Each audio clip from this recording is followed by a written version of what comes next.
All right, what's going on? Wrap-up show on a Friday evening. John with you. Jim, not surprisingly, on a Friday night date. So, soft Jim, trade deadline weekend is here. Jim is, I think he's on the radio today. What did he say he was doing? He was going to like a speakeasy, and then he was going to dinner at the UTC Mall. So, the wrap-up show doesn't stop. We're doing this year-round, day in, day out, even without Jim. Good to have you guys in the chat here tonight. We'll get going in a moment.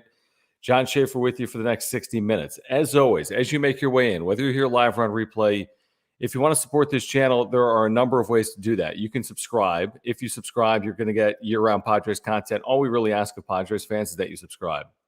In addition to subscribing, you can hit the notification bell. You'll be notified when we have new videos or go live. You can smash the like button for us. Everyone can do that. That's super easy. Please smash the like button if you're here as the Padres win 10-1, and they do so impressively with a rare combination of both power and slug and pitching, and a rare laugher for the Padres tonight as well. Please follow me on Twitter as well, at John Schaefer. You can follow our radio show at John and Jim. If you want to make sure I get your comments here tonight, please use the super function, because as a one-man band, it's hard for me to keep up with the chat, do the show, and keep up with the chat. So if you want to support this channel, if you want to make sure I get your comment, you can use that super function by clicking the $ down below. I'm going to get to all of the supers as always. And in addition to the super chat, if you want to become a member, you can click that join button next to subscribe down below. You'll get custom emojis. I'm talking about LFGSD emojis. Any members in the chat right now, please use your LFGSD emoji. Padres hitting 5 home runs in a 10-1 win against the Twins after the day off. Would love to see the LFGSD emojis. We have custom badges, which change based on the length of time you're a member of the channel. We have members-only content as well. So if you want to support this channel, number of ways to do it with supers and memberships and subscribe and like. And I see the LFGSDs rolling in right now. This is a good night. I mean, if you're a Padres fan, this is a good night. Obviously, the trend lines over the last month or so have not been overly encouraging, but you're wondering now, Fritz, what's going on, by the way?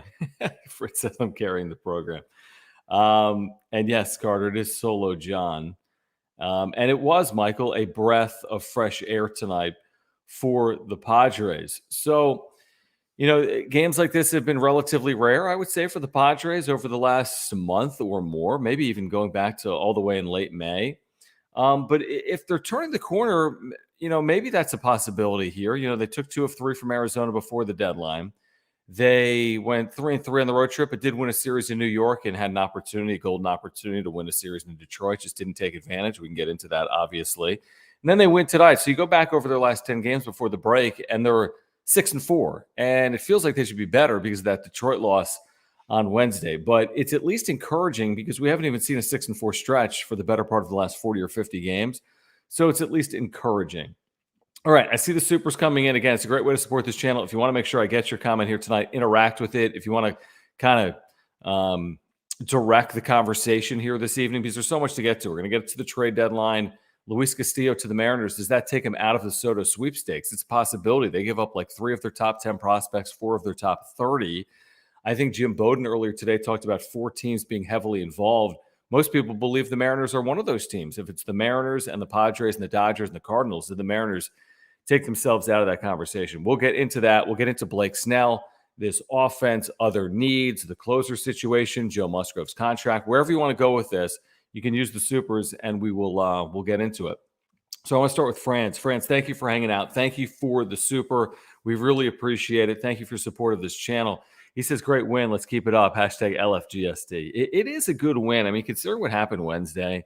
And then you sit on it for a day, if not a day and a half. You play Wednesday afternoon, and then you don't play again until Friday night. You just sit on it, and you travel, and you look at the wild card standings, and you look at the National League West, and you know the trade deadline is looming. And, you know, these games are important. We're so consumed by the trade deadline, you sometimes forget that what's happening on field is equally, if not more important. Of course, a player like Juan Soto changes the direction of your franchise maybe forever. But in the meantime, you don't know if you're landing Soto. And if you never land Soto, these games matter regardless of whether you land him or not. And there's 61 games to play, and they just need to play good baseball. They entered the day 2.5 games clear of a playoff spot. That's it.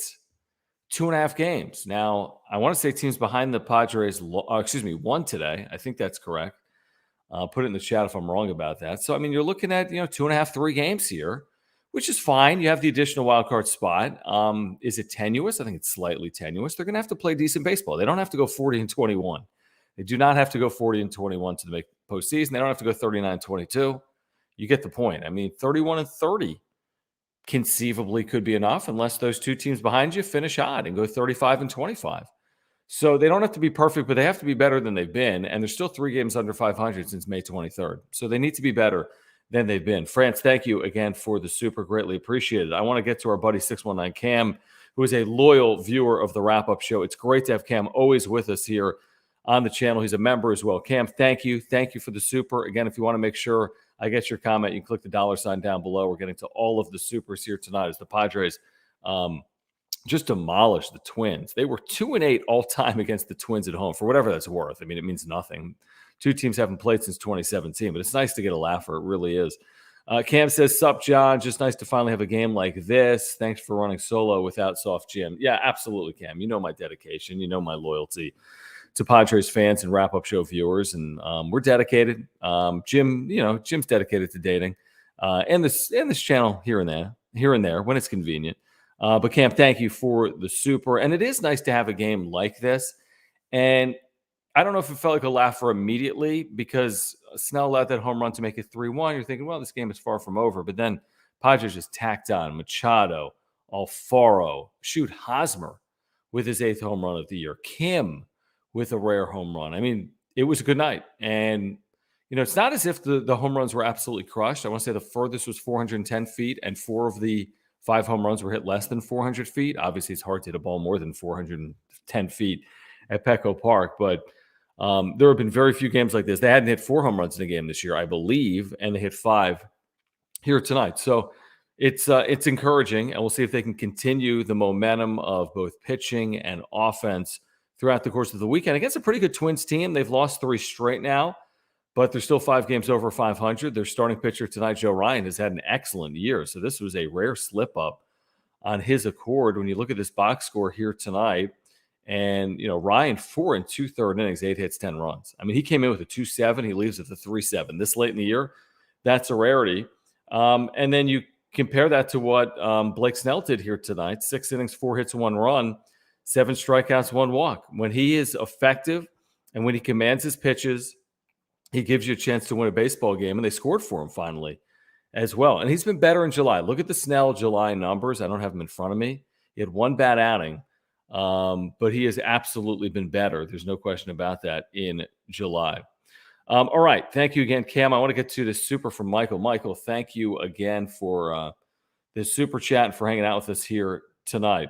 Michael says this, glad Musgrove getting the extension. Pay that man. Yeah, we said pay that man for so many days and nights, didn't we? On the radio and on the wrap-up show. We've been talking about this for weeks and weeks. I think we started talking about this at the beginning of the offseason, after the 2021 season. I think I called it priority number 1 for the Padres in the offseason, and it never came to be. And there were a couple of reasons why. You had a lockout. You had a lot of work to be done after the lockout, obviously, in a short period of time. And then the start that Joe Musgrove got off to begin this year maybe put the two sides further apart than when the season even started. But for the Padres and Peter Seidler to pony up and get to $20 million per year, now this is reportedly, the deal has not fully been consummated to the best of our knowledge. I don't know if it's been signed, sealed, delivered. It sounds like it's going to be signed, sealed, and delivered in the neighborhood of 5 years and $100 million. And if you've been watching this channel or listening to us on the radio, I think I've said 5 for 100 for literally 6 months. I think I've never really gone off course of around 5 for 100, and that's where they land. And I think it's fair. I think he deserves to be a $100 million pitcher. I think on the open market, he gets more than that. I understand from the Padres' perspective that it's probably hard to go more than 20 with the payroll flexibility that you lack right now and moving forward, and you're trying to field a winner, not just now, but also moving forward. But I just think it's fair for both parties. If you're Musgrove, yeah, you could get more than 100, but you get the guarantee now in season, which takes your health out of the equation. If you're the Padres, you just can't risk it. You can't risk Joe Musgrove finishes off this year, is the most desirable starting pitcher on the market, and is offered $140, $150, $160 million in the offseason, or a 6th or a 7th year. 5 years is right for a 29-year-old. Maybe he's 30 right now, or he's about to be 30. But you get age 30, 31, 32, 33, 34. That's reasonable for a pitcher that does not have a lot of wear and tear on his arm, that has been a workhorse for you the last 2 years, and has pitched like an ace for the better part of the last 2 years. I think it's a win-win. I give Peter Seidler a ton of credit. I give Joe Musgrove credit. It takes two sides agreeing here. It takes two sides coming together. Maybe there's a motivation for Musgrove with the San Diego ties. Clearly, there's a motivation from the Padres' perspective because they need to shore up the front of the rotation, not just for now, but moving forward. And I really do believe it's a win-win. I'm glad it got done. I was getting a little worried, if I'm being honest. And while it's not done, it sounds like it's getting close to being done. Thank you guys again. I see the spam coming in the chat. I'm trying to eliminate the spam in the chat. So thank you guys for bearing with it. My apologies there. John with you on the wrap-up show. As you make your way in, please subscribe. We're going to talk about the trade deadline tonight. We're going to talk about this win. Talk about Luis Castillo to the Mariners. What does that mean for the Padres and Juan Soto? Please subscribe. We'll be with you all weekend long. Padres presumably will have some level of action between now and the end of the weekend. Of course, the trade deadline is Tuesday at 3 p.m. So subscribe, smash the like button for me here tonight. Follow me on Twitter at John Schaefer. And if you want to make sure I get your comment here tonight, use that super function by clicking the $ down below. If you want to become a member, click the join button next to subscribe. The Ronsta is with us tonight. If I miss a super, by the way, as well, please let me know because the chat is going fast and furious. So the Ronsta, thank you. Thanks for hanging out as always, loyal viewer here on the wrap-up show and supporter. Twins getting rocked in Tingler's return to Petco Park. Maybe it's somewhat fitting, right? I mean, based on the way that the Padres were playing down the stretch in 2021 when Tingler was in a dugout in Petco Park. Maybe for him, it's a little bit of deja vu all over again. In all honesty, I think most Padres fans wish him well. Hopefully he does have a bright future in baseball. I wouldn't be surprised if he managed again at some point. Twins have had a nice year, not a perfect year. Their starting pitching is starting to let them down. I do like their lineup. We didn't really see it much here tonight, but I do like, obviously, Correa in the middle of that lineup, Buxton with the 25 home runs. I got a couple of youngsters who have hit the ball well, at least recently. But listen, right now you got to beat up on the Twins. You just need to win games, and you need to win series. And we keep talking about the 12 remaining games between the Padres and the Dodgers.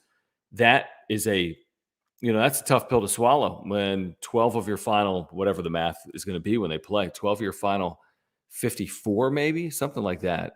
I think it's 12 of the final 54 against the Dodgers. That's like, what percent is that? I mean, 12 of 60 is 20%. It's like 24%, 23, 24% of your remaining schedule after this Rockies series. So you got to win home games. You need to win home series. This has not been a particularly great team at home this year, particularly on offense, or specifically on offense. So good to see. And yeah, if Tingler, suffers a bad weekend here at Petco, such is life. We're in the business of seeing if the Padres can win some games. Talking Friars, Ben Fadden, what's going on, man? I know you were at the game. I know you saw Scott Boras tonight. We can discuss that as well. I don't know if he's buying a Hosmer jersey. I think he's buying his girlfriend probably a drink, would be my guess. He is at the UTC Mall, I want to say it, Raised by Wolves, if anyone wants to go stalk him or find him. Or he was there earlier. I don't know if he's still there, to be honest with you. Ben, thanks for hanging out there in the chat. Ben is a great resource for Padres fans. I always say that. Jim always says that. Make sure to follow Talking Friars as well. So Turbo says, Turbo, thank you. It's been great to have you with us here on the wrap-up show. And thank you for your support of this channel. He says, was tonight just bad pitching? Isn't that kind of the age-old question when an offense comes to life, when it's been quiet and when a good pitcher doesn't pitch well? Was it just one of those nights here for Joe Ryan? Was it one of those nights here for the Padres offense? Were they overly due for a game like this? And honestly, they probably were. Joe Ryan's not a hard-throwing pitcher. I want to say his fastball velocity is in the neighborhood of 91, 92, and he throws it like 60% of the time. And the Padres, they got, I don't know if breaks is the right word. They hit some balls that went over the fence by a few feet, right? A couple of these home runs just cleared the wall.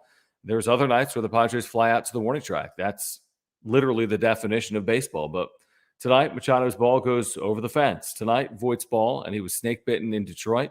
It goes over the fence. And so on and so forth. So 5 home runs is great.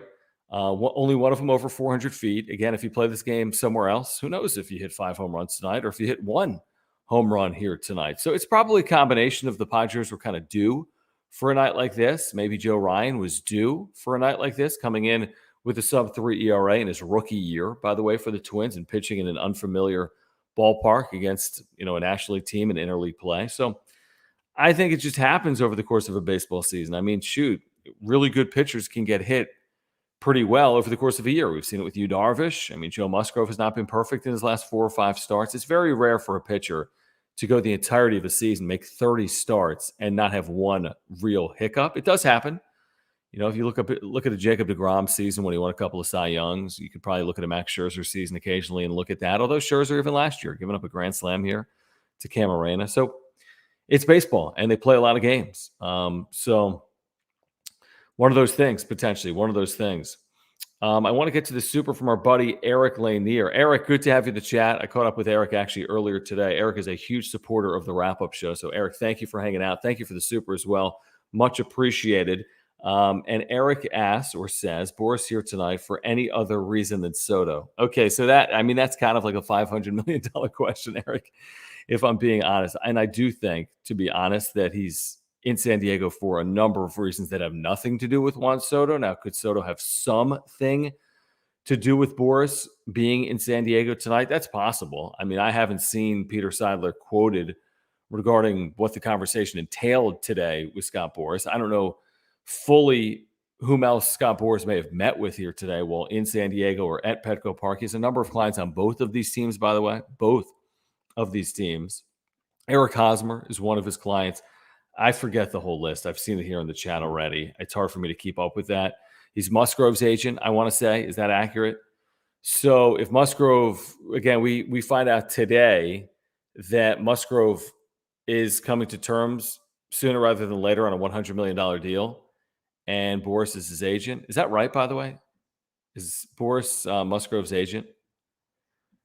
I mean, again, there's probably... that's probably not a coincidence. And maybe that's why. Okay, Boras is Musgrove's agent. Thank you, Jared. And thank you, Eric. So I think it has more to do with Musgrove, honestly, than it has to do with Soto. But that's just my speculation. Boras is in town, and within the hour, we find out from people like Dennis Lin and The Athletic that Joe Musgrove is going to come to terms with the Padres. That would be my guess. Now, iOS guy's saying that Musgrove is not a Boras client. And then Robbie's saying not his client. Rich is saying no. Okay. Yeah, that was a little surprising for me. But whatever. I don't know. I mean, the idea that Boras is there because they're getting Soto, I mean, that's a little presumptuous. Come on. I mean, the Nats are shopping Soto to the best possible suitor. They're looking for a once-in-a-lifetime trade partner. They're looking to land the most prospect capital in the history of baseball, potentially. He's not there because they've landed Soto. I mean, could the conversation come up in some form or fashion? Sure. But Scott Boras is not trading Juan Soto. Now, Scott Boras can be heavily involved. Look at the Scherzer-Turner situation from last year, but he is not the one that pulls the trigger. The Nationals ultimately will pull the trigger. Jared, don't worry about it. All good, man. All good. Do not get hung up about it. It's the wrap-up show. We're on YouTube. It's Friday night. We're live. It is all good. I'm going to get to the supers in a moment. Michael, I see you in the chat. I see the super. I'm going to get to it coming up in a moment. Thank you for your viewership and for your support here tonight. Before we get back to these supers, I do want to remind our viewers about our partnership with Mark Nimitz at Farmers Insurance. And I want to say Mark is here, right? Mark is in the chat here tonight. He's our title sponsor. He's basically the reason we were able to get this show off the ground going back 9-10 months. Mark Nimitz, Farmers Insurance, auto, home, renters, life, earthquake insurance, any insurance needs. He's your guy. He's going to save you $750 or more if you switch your insurance over to him. If you ever have a claim, he's going to make the process super simple and easy, and it can be a very challenging time if you ever have to deal with a claim in your home. He's going to take care of it all. He's going to make it seamless. And in the event of a claim, he could save you literally thousands of dollars. So it can be life-changing if you switch over to Mark Nimitz at Farmers Insurance. He's a great insurance agent. Trust me, I have my homeowners and my earthquake insurance through Mark, and I have for a while now. We recently had a claim, and he took care of everything. So he's a Padres fan for life. He's a San Diegan. He's a great insurance agent. He'll talk insurance needs with you. He'll talk Padres baseball with you. He'll talk trade deadline with you. Just get in contact with Mark Nimitz. Trust me. Link down below. Get a quote online, as you can see at his website. Here's the site. There's a link down below if you want to click on it. But again, auto, home, renters, life, earthquake insurance. He's got great service and communication. He can help you if you have any insurance needs. If you support this channel, please consider Mark Nimitz at Farmers Insurance, the title sponsor of the wrap-up show. And Mark, thanks for hanging out as always. All right, back to the chat. And our buddy Michael Yench, who asked this. And Michael, thank you for the super. Any news on Soto today? Chad, help me out. I'm trying. The days run together. What's the most substantive news we've received on Soto within the last 12 hours? I think we've seen, who was it? Was it Bowden say that he believes there's 4 serious suitors, but he believes that the Padres and the Cardinals are the front runners, something along those lines. We saw Jeff Passan say today that he thought that the trades around baseball are getting held up because of the Nats and the Padres have all this prospect capital. And until the Nats are able to consummate a deal with the Padres, nothing else gets done. And who knows if they are able to consummate a deal with the Padres or not. So there's been a little bit of chatter, I would say, today related to the Padres and Juan Soto. I don't think anything that is really, for me, raised my eyebrows to such a point that I feel like the Padres have put themselves in this position where they would be referred to as quote unquote favorites for Soto. The way I look at it is the Dodgers are going to be in on Soto and the Padres are going to be in on Soto and other teams are in or are going to be in on Soto. Who will put together the best package? And is that going to be the Padres or not? And what does the best package even mean? Is it because the Nationals shed salary with Soto as well? That sounds like it's more unlikely than likely. Is it because the Nats are looking for major league ready talent and major leaguers as well as young controllable parts? I mean, nobody knows really what the Nationals are looking for. And also nobody knows who the Nationals believe from a scouting perspective are the most highly sought after young players in baseball. Are they Padres farmhands? Are they Dodgers farmhands? Are they Cardinals farmhands? You get the point. So I think there'll be twists and turns. There have been twists and turns over the last year, going back to Scherzer and Turner. So, I just don't feel comfortable saying that the Padres are clearly the front runner right now for Juan Soto because we've been burned on this before. Even if they are the front runner, it doesn't mean he's even traded. So the news is there's no real news, which I think is encouraging for the Padres. If there's any encouraging news as well today around baseball, I think it's that Mariners deal for Castillo. I think it maybe takes him out of the running a little bit. So, here's the one thing I'll say about Soto. I don't think you wait until Tuesday on Soto. Because if you wait until Tuesday on Soto and don't land him, what does it mean for your prospects at the deadline? I think you need to set a time and a date to move on. Maybe it's Monday, 3 p.m. It gives you 24 hours. Maybe when you go to sleep Sunday night, whether you have them or not. But you can't let it play out for the next 96 hours or whatever it is for the next 4 days and then lose out at the last minute because that's really potentially going to put the Padres in a tough spot. It really could put the Padres in a tough spot. All right, John Schaefer with you here on the wrap-up show. We're just getting started. Padres over the Twins here tonight, 10-1. If you want to get involved in the chat, you can use that super function by clicking the $ down below. Padres in this victory here tonight, 9 hits but 10 runs. Again, a rarity recently for this team. Home runs from Luke Voit, Ha-Seong Kim, Eric Hosmer, Manny Machado, and Jorge Alfaro. Alfaro's was a 3-run shot.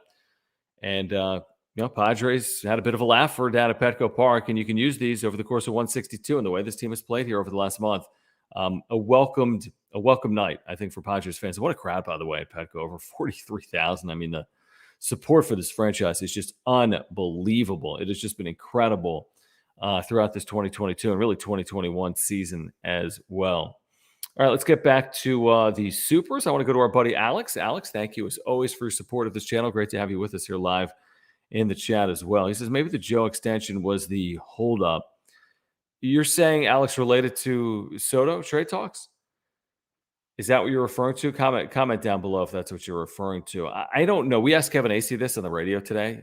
We had him on John and Jim at 5:30. If you missed that interview, sportsSD.com or search John and Jim, iHeartRadio app, iTunes, Spotify, TuneIn Radio. He said they weren't tied or correlated directly. Now, there is something to be said for the Padres having the peace of mind or knowing what Musgrove is going to cost or knowing that Musgrove is going to come to fruition, that deal. Because if it's hanging out there, I guess that's a factor. And if it's done, I guess it's a factor as well because now you know what you're allocating to his deal. Here's another comment here from Alex. He says, yeah, maybe they wanted to get Joe taken care of first to know they will have pitching LOL. Maybe. I mean, yeah. I mean, I think the Musgrove piece is a very important piece for the franchise. I don't know if it's directly tied to Juan Soto or not. I think it's a very encouraging sign for the Padres. They needed a little bit of like good news in general. They needed that influx of good news. I don't think it's the end all be all locking him up. Like what I mean by that is I think it's the end all be all for the Padres moving forward. I think it's very important for 2023 and 4 and beyond. What I mean by it not being the end all be all is I don't think it is for this team right now. I mean, locking up Musgrove, hopefully that's a momentum boost. Maybe that's a rallying cry a little bit. Remember, it was Manny Machado that 2 months ago said, pay that man. And 2 months later, Peter Seidler does exactly that. So maybe that's seen as a positive development in the clubhouse among the 26. I'm sure it is. But it doesn't change the course of your season. Joe Musgrove was here. He was going to be here. He's still here. So it doesn't directly influence the course of your season. Does it influence your future? No question about it. Does it, turn this ship around in a positive direction? I think it could, just from a momentum perspective or from a rallying cry perspective, but ultimately it's the same 26 in the clubhouse. So we'll see. I think it's an important piece that now we know about. And now the other important pieces are this. What do they do at the deadline? Do they add offense? It seems like they have to. Well, but John, they scored 10 runs tonight. You've been watching, though. They're not doing this every night. They need offense. But John, they need bullpen. But John, the bullpen tonight was really good. Not every game's a 10-1 game. And not every game is against the Minnesota Twins in interleague play. I mean, they need bullpen help, in my opinion. Are they getting some relievers back from injury? They are. There's no question about it. I don't even know who's closing moving forward because of the struggles here of Taylor Rogers. But I think offensively, and that's a generic statement, I think it starts with the outfield. I do think they need to upgrade in the outfield. I do think you could argue they could absolutely upgrade at first base. I know Hosmer hasn't, it's been an average year, I'd say, for a first baseman, maybe a below average year. But I mean, it hasn't been the most ridiculously awful year for Eric Hosmer. But I mean, we're watching this. They need offensive upgrades. Does Fernando Tatis Jr. help? Yeah, but there's 61 games left, and he's not even going to be active come the end of the trade deadline. So, they need some reserves, and they're competing in a league that has a Dodgers team that, if you're going to match up with in the postseason, you're going to need more.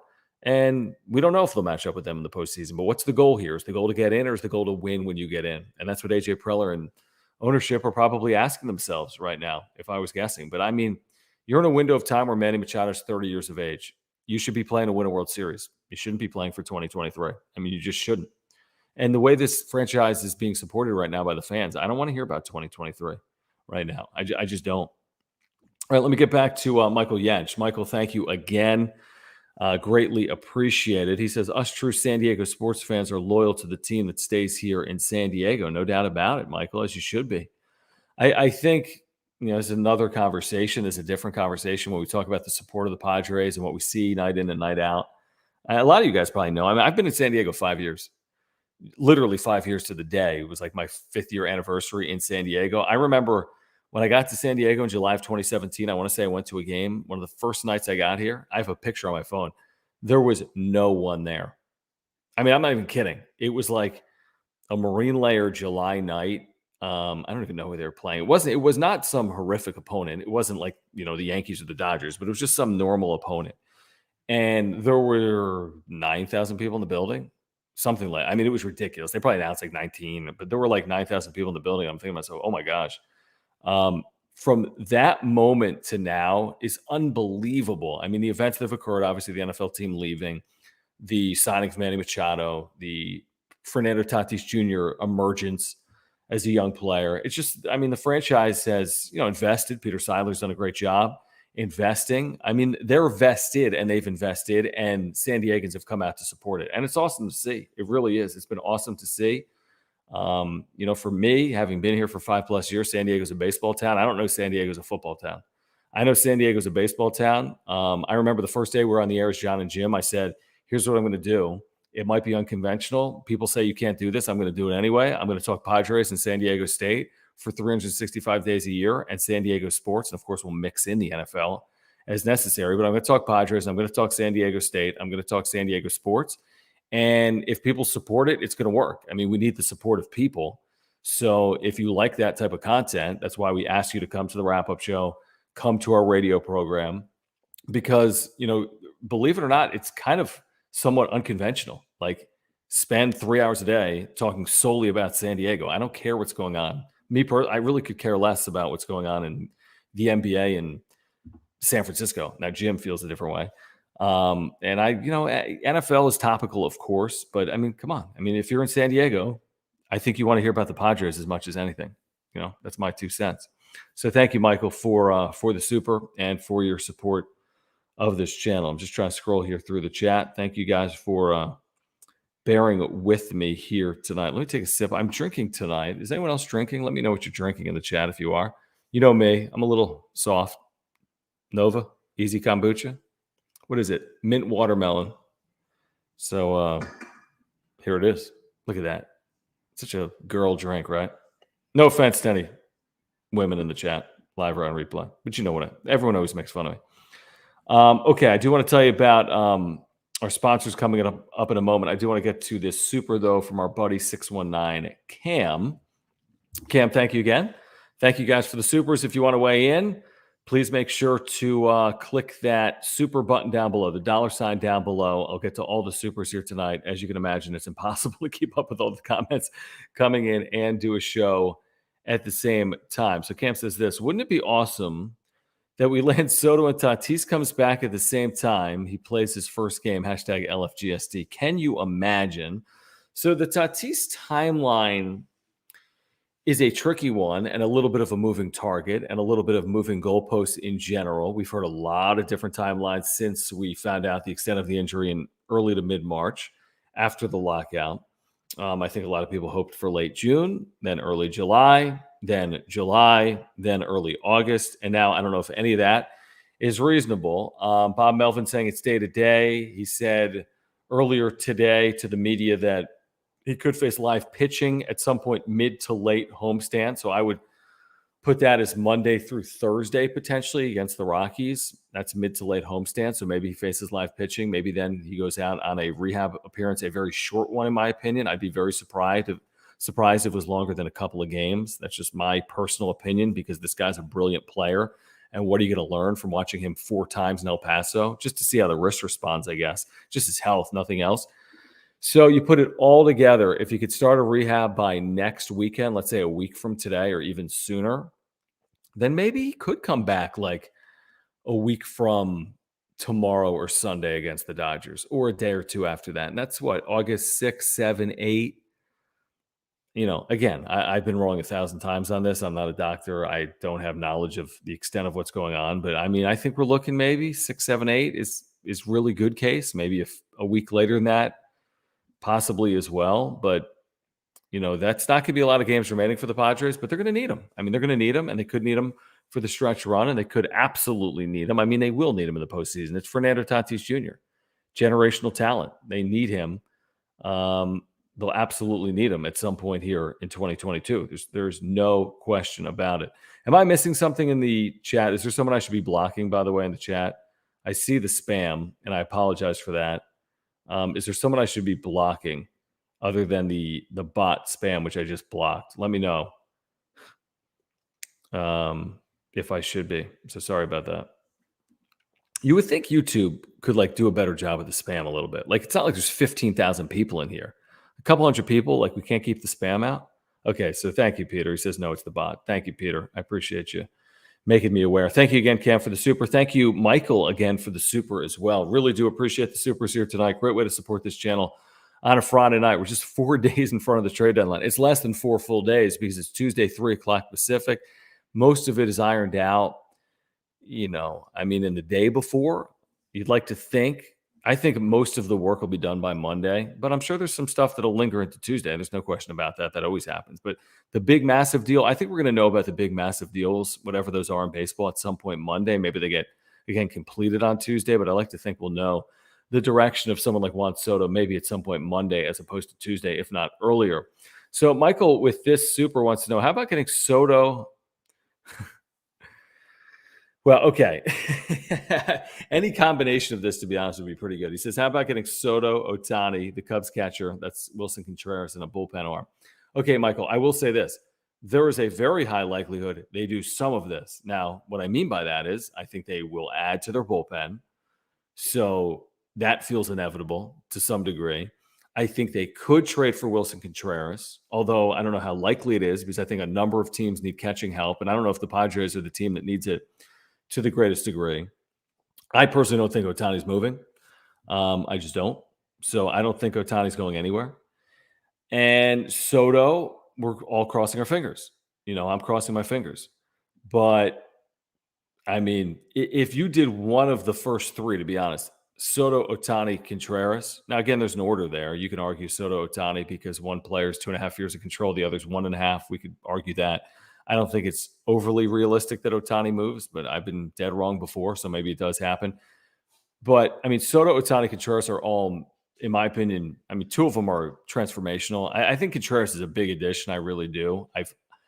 You watch Wilson Contreras play, which I've done a number of times. The guy can flat out hit, and he's a slugging bat that they desperately need. Maybe not on a night like tonight, but they could desperately use it. So I don't even think it's settling. I think it's a huge upgrade to get Wilson Contreras. Now, it wouldn't feel great if the Dodgers landed Soto and you got Contreras, but if Soto stayed put or went to the American League and Ohtani stayed put and you got Contreras, I think that's pretty encouraging for Padres fans. And I think that's a really good headline piece for AJ Preller at the trade deadline if he lands Wilson Contreras. So, you always want to shoot for the moon, but I do think we have to have some level of, realism, or like you have to be somewhat realistic here that they could try as hard as they possibly want for Juan Soto. Mike Rizzo and the Nationals organization and their ownership have to sign off on whatever the Padres are offering. And whatever the Padres are offering, AJ Preller doesn't control what the Dodgers can offer. And he doesn't control what the Cardinals system provides. And he doesn't control if Mike Rizzo thinks the prospects in the Cardinals organization are better suited for the Nationals organization than the Padres. So you understand this. It's not as simple as willing it to existence, although we all wish it was. So I do think Soto's realistic, but I don't think any of it would be probable because there's a number of teams in on it. So even if you're down to 3 teams, and if every team had equal chance of landing him, that only gives you a 33% chance of landing him. So that's not overly probable, but it's realistic. So I think Soto's realistic. I think Contreras is realistic. I don't personally think Ohtani's realistic. And the bullpen's getting done. I mean, he's going to add in some form or fashion to his bullpen. There's no question about that. Okay, I'm going to get to the supers again here in a moment. Before I do that, I do want to tell you about our brand new partner here on the wrap-up show. That is Omar Sanchez at Edge Home Finance. Omar is a huge Padres fan. He went to San Diego State. He's a San Diegan. We catch up all the time. He's our newest partner here on the wrap-up show. He's at Edge Home Finance. He's here to help all Padres fans with their mortgage. And this is what I want you to do. You want to will this Juan Soto trade through? Then let's text Omar right now and say, Juan Soto. Text Omar right now, Juan Soto, with the fingers crossed emoji. Scan the QR code on the screen or text him 619-387-7798. He's your San Diego native mortgage broker. If you're looking to buy your dream home, he can help you.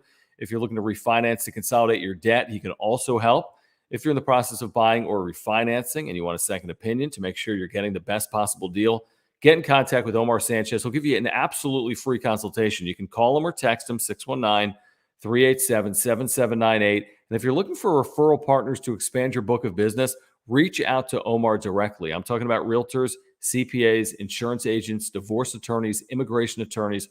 Omar wants to help you grow your business as well. So again, please text Omar. He's available to you 24 hours a day. He'd love to hear from you. How about a Juan Soto fingers crossed emoji? Text to 619-387-7798. That's 619-387-7798. All right. Thank you again, Omar Sanchez. Thank you guys for hanging out. Again, please subscribe if you are here and you are a Padres fan. Please smash the like button for us as well. Please follow me on Twitter at John Schaefer. Let's get back to the supers and the chat here on this Friday evening. John here. Jim's not. Jim's on a date, supposedly. All right. So, Alex, thank you again. Appreciate it. Greatly appreciate it. He says, what do you think about the Padres looking at starting pitching? I asked Kevin Acee this specifically earlier today. He said it was absolutely, realistic or plausible or possible. I personally am a proponent of the Padres adding starting pitching, and let me explain why. I don't think Mackenzie Gore will play a sizable role for the Padres at any point down the stretch because of his health and his ineffectiveness the last 2 months of the year. Plus, he was pitching out of the bullpen. So you go from 7 starters to 6. I think Nick Martinez has been very good out of the bullpen. I think he will remain there, I guess, unless there's an injury to your other 5. But I think he's been successful in the bullpen more so as a starter. I think they'd like to keep him there. So knowing that Gore, question mark, Martinez, you like the role he's currently in, and then Sean Manaea has been ineffective for a month, he's taken one of the biggest steps back in baseball over the last month as a starting pitcher. So you have that. Now, Musgrove has not been as good recently as he was the first 3 months of the year. Now, Snell's pitching better than he was the first 3 months of the year. I think Darvish has obviously been excellent for this team, and Clevenger's been very good. But Clevenger off Tommy John. What did I say earlier about the starting pitching? Yeah, Clevenger off Tommy John, and Manaea is a little bit of a question mark for me right now. Like, is he going to be able to hold up here and pitch effectively for 162? The point is this: you can never have too much starting pitching. It's an adage. It's true. It's stupid. But it's true.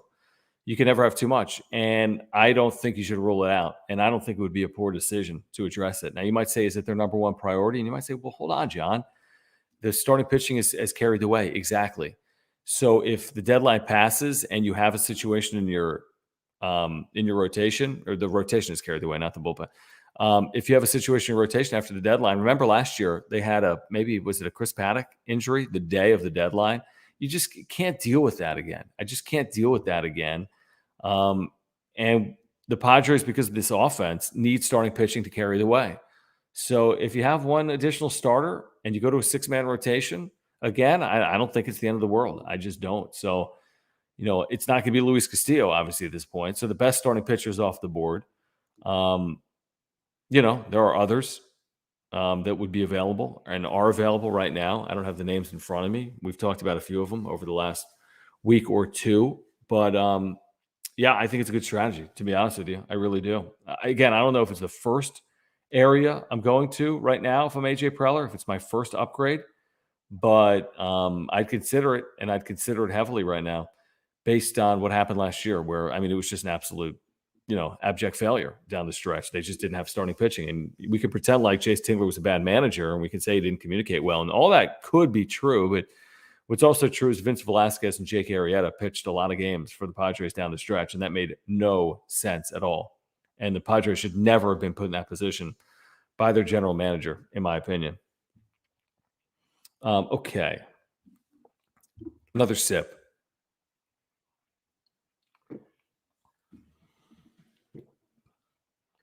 How's everyone doing tonight, by the way? Worried about the deadline? Happy about tonight? Checking Twitter all too often? Not sleeping well? Knowing that when you wake up tomorrow at 7 a.m. Pacific, even if you do on a Saturday, someone could have been traded because it's 10 o'clock Eastern, and these GMs don't sleep, especially this time of year. So how you feeling? Cliff Maestro says fantastic. Okay, deal, Michael. For the Super, it's a deal. No problem. I'm going to zip it. I won't even say the T word. Deal. Thank you for the Super. No T talk tonight. Fair. Very fair. We've spent enough time over the last 2 years talking about that. So fair. Thank you, Michael. Thank you for the Super. Yeah, Faye, it's good. I don't know if you guys, Nova Easy Kombucha, which I think is a sponsor of the Padres.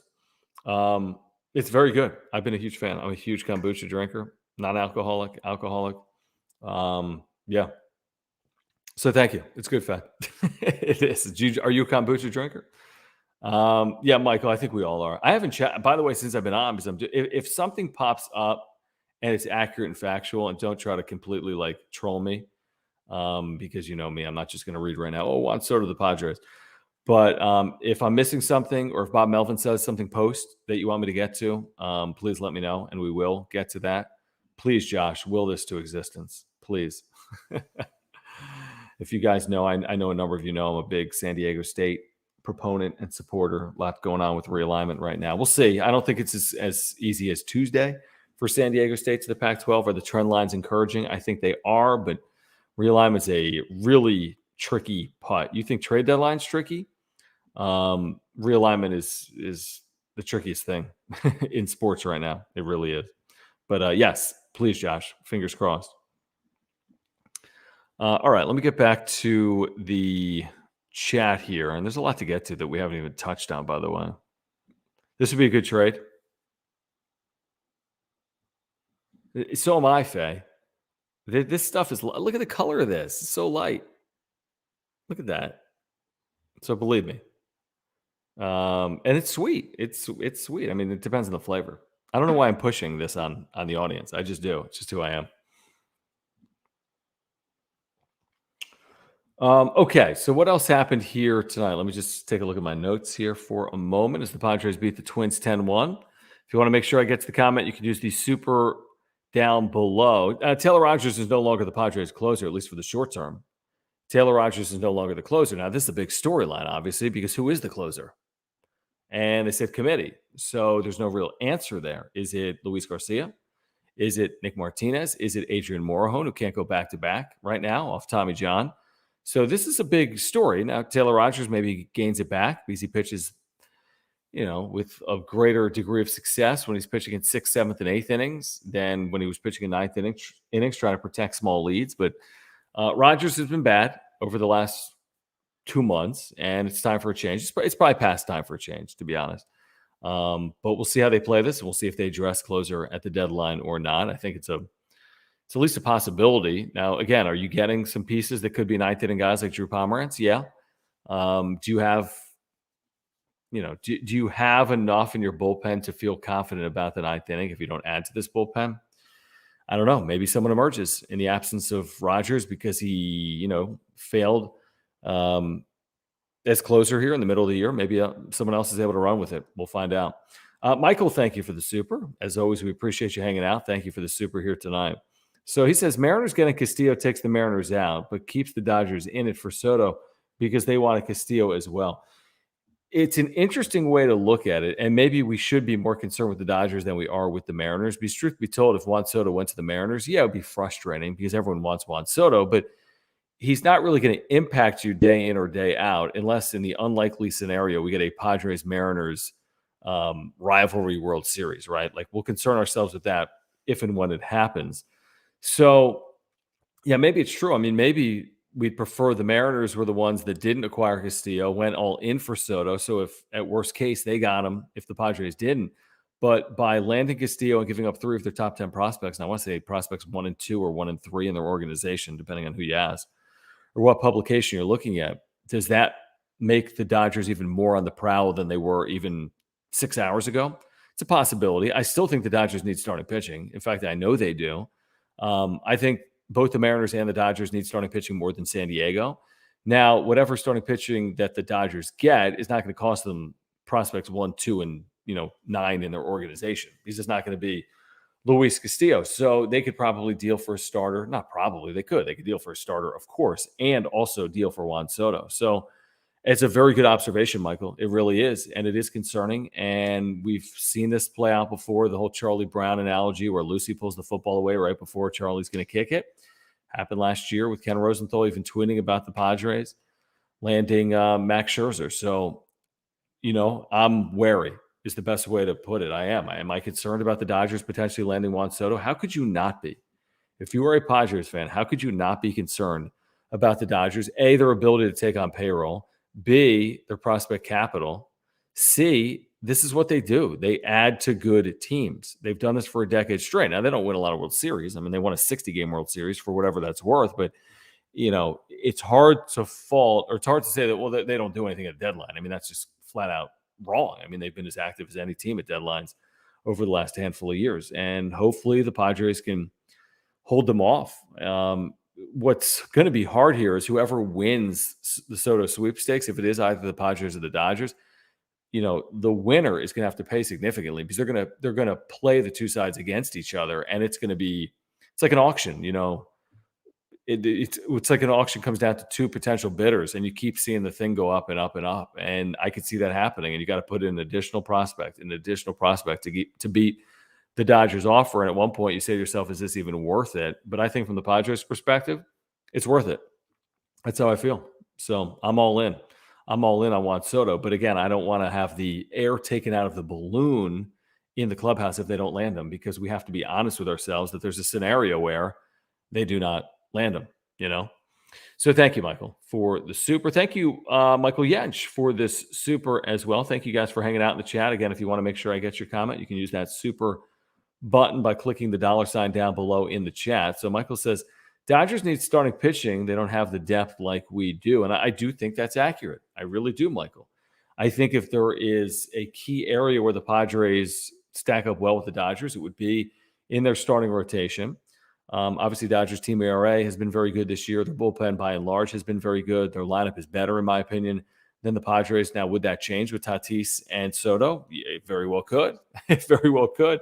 Are the Padres close to even footing if you have Tatis and Machado healthy and Soto in the same lineup and you're playing the Dodgers? I mean, yeah. I mean, there are, you'd like your chances, or you would take your chances in that hypothetical or that scenario with a healthy rotation and that lineup. Again, the difference between 2020 and now is they had no rotation in 2020, and now they do. And also the difference between 2020 and now in this Soto hypothetical is if you land them, you've put one of the game's best hitters in your lineup. So do I think the Dodgers would be favored over the Padres in a 5-game series in the NLDS? Yes, because that's how money works. It's an LA franchise. They've been in World Series and they've won them. They have the upper hand on the Padres, but I don't think it would be overly significant, the odds would be in the favor of the Dodgers. And I also don't think it would be impossible to envision the Padres winning that series. I mean, I really don't. And I thought 2020, the series was a lot closer than people think it was. If you gave the Padres, I always say this, Lamet when he was healthy in 2020 and Clevenger when he was healthy in 2020, and you took away 2 starters from the Dodgers that year, like Buehler and Kershaw, then tell me the series wouldn't have been different. But that's what happened. Padres were without their best 2 starters. Dodgers weren't, and the Dodgers swept the series. So, yeah, thank you, Michael. Thank you. Appreciate that super that just rolled in. And let me go back to my notes here for a moment. Again, John Schaefer with you on the wrap-up show. Before I get back to my notes, in fact, I do want to tell you about Ora, ORA.organic. If you support this channel, we really ask that you support our partners as well. It's the way we're able to provide this content day in and day out. This is a great company. Their co-founder, Will, is a San Diegan. They have offices in Liberty Station. He's a huge Padres fan. We just met for lunch with him a couple of weeks ago. They've got plant-based nutritional products. All of their products are plant-based nutritional products, probiotics. I take one every single day. Took one this morning for digestion, heart health, mental clarity, and a million other reasons. They have pre-workout supplements. They have post-workout proteins for you, omega-3 oils, sleep pills, immunity pills. They have something for you. If you're looking to get healthier, if you're looking for a healthier lifestyle, please consider ORA.organic. You click that Build Your Routine button. You're going to get 30% off your very first order. You can shop as you watch or listen to the wrap-up show right there at ORA.organic. There's a link down below. But again, if you support this channel and you want to support a local business, we'd appreciate it if you checked out Ora at ORA.organic.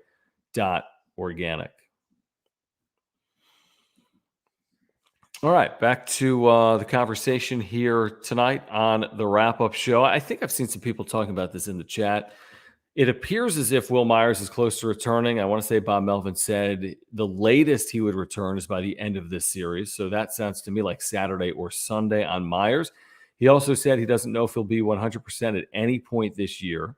But he also said that Myers feels a lot better than he did. And I think he's had some decent games. He's had a couple of home runs, I know, in AAA. Hard to read into PCL stats, El Paso stats. I think they're on the road right now in Tacoma. I don't know if that's a good hitter's yard or not. But, it's encouraging. I mean, Myers is a, $20 million piece. So, they could use some moments from him in the second half of the year. Like, you can't have a full season where you hit 1 home run and you spend half the year on the IL. Like, hopefully Will Myers is able to put together a couple of weeks of good play. We've seen that before. I mean, I've seen him play well for 30-game stretches, 15-game stretches. And at this point, that's all you're really asking for. Like, can he get going for 15 days? Can he help this team win for a couple of weeks? And I don't know if it'll be immediately.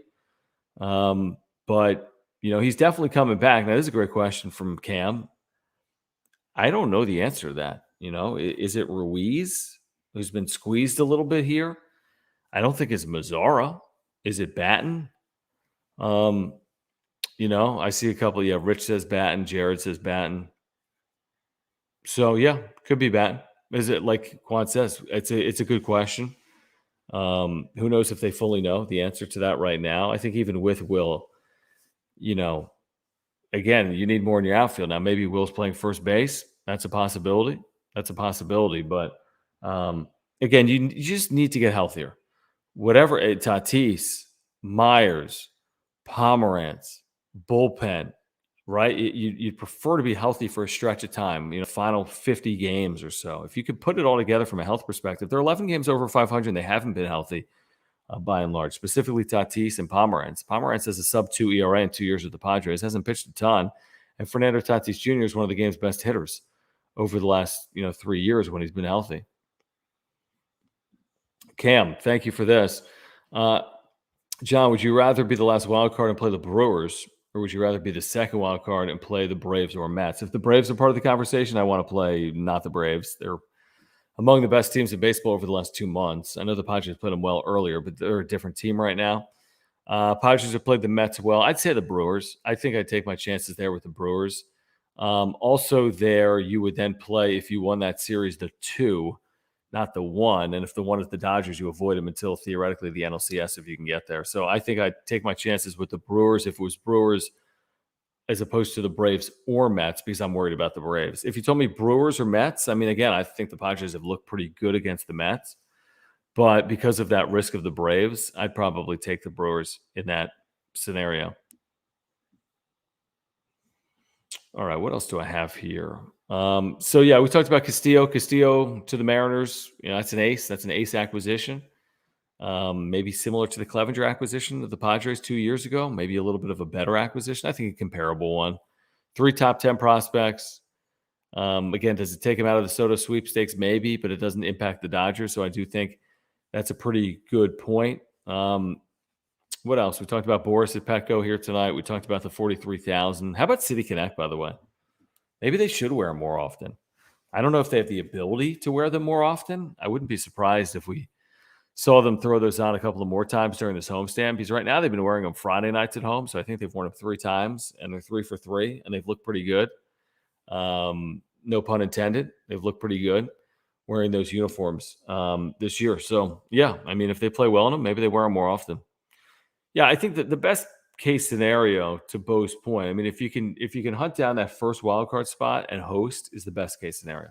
And don't tell me the best case scenario is winning the division, because they're not going to win the division, because it's just not happening. I mean, it's a 1 in 10,000, in my opinion, for them to win, maybe 1 in 5,000, because you need 2 things to happen. You need to have the best 60 game stretch in franchise history, like 45-15, which would be the best 60 games they've ever played. And even with that, you're 12 back. So if you go 45-15 and they go 34-26, I mean, this is a team that's 67-32 in the Dodgers. Think about that. You go 45-15, you probably don't win the division. So if you still have the division in your mind, then you're looking for a 50-10 finish, and you'd still need help. So I've ruled out the division. I just have ruled it out. Good point, Jeremiah. Thank you for your membership, and thanks for hanging out tonight. Good point on Lamet. I know it's a 10-1 game. It's encouraging. I know it's a 10-1 game, but I'm encouraged when I see Lamet with a scoreless inning, when I see Steven Wilson with a 2 strikeout inning, when I see Tim Hill with a scoreless 9th inning. I'm encouraged by that. I'm encouraged by Blake Snell. I really am. He's talked repeatedly about being a second-half pitcher. I think he's been quieter overall. I think he's kind of stuck to his business here recently. Has not been perfect, but his ERA is down to 4.43 for the year. 3rd win of the season, 6 innings, 4 hits, 1 run, 1 walk, 7 strikeouts. I mean, this is not baseball's worst lineup, the Minnesota Twins. It's just not, with Correa and Buxton in the midst of it. Miranda's been unbelievable for them recently as well. Their third baseman, their young third baseman. Sano theoretically should do something, although he hasn't. I don't know if I think he's been out. There's worse offenses in baseball than the Minnesota Twins. And, Blake Snell, it doesn't matter who he's facing. If he can command his pitches, he's got lights out stuff, and he can get swings and misses, and he can be effective against any team. Dodgers, Twins, Orioles, Pittsburgh, good or bad, he can be effective if he throws strikes. And we did see that. We did see that here tonight. Let's see what else before we roll. Padres back in action tomorrow. Joe Musgrove, game 2. Opposite Sonny Gray, I believe. Opposite Sonny Gray in game 2. See if the Padres can win a series from the Twins. I want to get to the super from Michael Yench. Thank you again, Michael, for the super. Greatly appreciated. We appreciate all you guys hanging out tonight and subscribing. The supers as well by clicking that $sign down below. It is a great way to support this channel and interacting as well. Michael says, when we do make the playoffs, I don't want to face the Cardinals again. Tired of them. Yeah, I don't blame you on that, and I don't disagree. You look at their lineup, and well, shoot, if they had Soto, that's going to be as good of a lineup as you're going to see in the National League, maybe other than the Dodgers. So yeah, Cardinals are always scary. They are always scary. Even 2020 with the no fans there, losing game 1, trailing in was it game 2? They trailed by 5 runs, or game 3. I mean, the Padres got fortunate to win that series when you look back on it.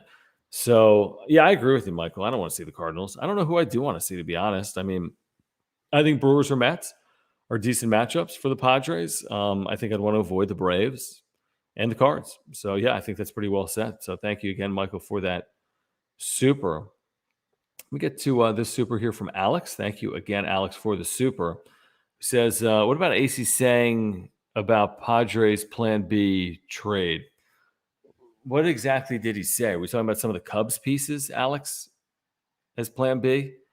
Because here's the thing. I think that you have to do this in the right order. I think the Padres got the order out of whack last year when they acquired Adam Frazier and didn't move Eric Hosmer. We didn't even talk about Eric Hosmer tonight because I do think there's a scenario where he moves. I think Dennis Lynn told Darren Smith today, 51-49, he moves. So they'll actively shop him, it sounds like. Will they find a buyer? And what will they have to give up to get him or to get rid of him? We'll see if we find out or not. The Plan B of Contreras, I think, makes a lot of sense. Now, I'll say this. What's the order that you pursue? Do you have a cutoff moment with Soto? Because let's say you have a chance to land Contreras and you don't, and you continue to pursue Soto and then you don't. That's why I think if I've got a chance to land Contreras, I need to find out from the Nationals if they're serious about moving him. Because if I can land Contreras, I got to try to land Soto right then. And if I can't land Soto, I need to make a determination to go get Contreras. And you might say, well, they're not tied together. Well, they could very well be tied together because they could get a decent haul. I know he's a rental, but they could get a decent haul. And A.J. Preller probably can't trade every one of his players in the minor leagues. He can't trade every one of his top 10 prospects at the deadline this year. So I think Contreras is a good Plan B. I really do. I think he's among the best hitters in baseball right now. I don't think he's Juan Soto. I don't think there's really anyone like Juan Soto in baseball at 23 years of age that's controllable like that. Maybe someone like Fernando Tatis Jr. when he's healthy. But yeah, you got to look at Plan Bs because there's no guarantee you land Plan A. That's for sure. So you got to be looking at a lot of Plan Bs. And if you're AJ Preller, you got to have that whiteboard up. You shouldn't be sleeping much. And things change because as players come off the board, your priorities change. And as you make trades, some of your capital comes off the board as well. How does that impact your ability to land Contreras, Soto, and others? And it's going to be a fascinating weekend. It's really going to be a fascinating weekend. We will be keeping a very close eye. If news breaks, we'll be here for you. Otherwise, we will be back on the wrap-up show Sunday evening, wrapping up this Padres-Twins series. I do want to remind our viewers, by the way, that we've got merch for you, and it's now tied in. If you're watching on mobile or laptop, if you're watching this video right now, just scroll down below. You see that merch? See that John and Jim and wrap-up show and Reach Around merch? That's a great way to support this channel. If you want to pick up a cap, I'm wearing a cap tonight. I know you can't see it right now because I pulled up this merchandise graphic, but there's a link for merchandise down below. We got all kinds of stuff for you this time of year at the deadline. A number of you have picked up some gear over the course of the last couple of weeks or couple of months. So if you want to support this channel and rock some wrap-up show stuff to Petco or when you watch the Padres, we greatly appreciate it. Again, link down below or just scroll down below. You can see our merch now in that merch shelf or shopping shelf down below here on the wrap-up show. And also this, we remind you, you can become a member of this channel. And if you do that by clicking the join button down below, you're going to get custom emojis of me and Jim and some of our sayings like you're an idiot or let's go or LFGSD that the Padres are saying. You're going to get those custom badges as well. And the badges change based on how long you're a member of the wrap-up show. And you're getting members-only content as well. So you can become a member today by clicking that join button down below. All right, guys, what do you say? Fun hour. Kind of flew by. There's a lot. I mean, there's a zillion things we could get to. There's a lot more we could get to. But hopefully something happens tomorrow. I don't know if we're going to get the huge deal tomorrow. But we've seen big names come off the board. Benintendi, Castillo is the biggest name that's come off the board so far, and there's still big fish out there. None bigger, I don't think, than Juan Soto. And maybe we get more news on Soto. We'll get more news. I know that. I just don't know if he moves at some point tomorrow or Sunday or not. So we'll see. But thank you guys again for hanging out. Thank you for your support. Thank you for the supers. Thank you for subscribing. Again, if you're here live or on replay, please subscribe. We have year-round Padres content for you. If you're here, we ask that you subscribe. That's all we ask if you're a Padres fan. Please also make sure to smash the like button for us. Please follow me on Twitter at John Schaefer, at Jim Russell SD, at John and Jim. My wife just came down here to get a drink. Also, please support our partners. Mark Nimitz at Farmers Insurance. He can help save you $750 on your insurance needs. Aura.organic. Click that button down below. You'll get 30% off your first order at Aura. And Omar Sanchez at Edge Home Finance. If you have mortgage needs, get in contact with Omar, 619-387-7798. All right, guys, have a good one. I appreciate you hanging out on a Friday night. Moises, thank you. Cam, thank you. Don't know how to pronounce his first name. Wanshu Taralva, thank you for hanging out. Miles, Michael, Big Dog. Thanks, guys. We'll see you over the course of the weekend. See if the Padres can land a big fish or not. Take care now.